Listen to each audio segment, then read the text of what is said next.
బౌద్ధ మతం. మా మతం యొక్క చిహ్నం ఈ ధర్మచక్రం. ఈ చక్రం ధర్మానికి జ్ఞానోదయం వహిస్తుంది. అలాగే గౌతమ బుద్ధుడు జ్ఞానోదయం అయిన తర్వాత మొదటిసారిగా బోధించే 8 బోధనల గురించి తెలియజేస్తుంది. ఈ చక్రం మధ్య భాగం బుద్ధుడి గురించి, ధర్మం గురించి, ఆధ్యాత్మిక సంఘం గురించి తెలియజేస్తుంది. ఈ చక్రం నిరంతరం తిరిగే కాలం గురించి తెలియజేస్తుంది. అలాగే ఇందులో ఉన్న 8 చెవులు బుద్ధుడి యొక్క 8 బోధనలు. అవే అష్టాంగ మార్గాలు.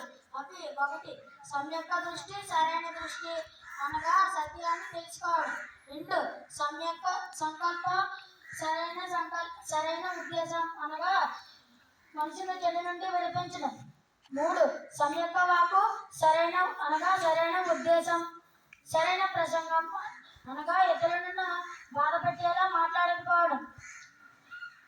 4 సమ్యక్ కర్మ, సరైన క్రియ అనగా ఇతరుల మంచి కోసం పనిచేయడం.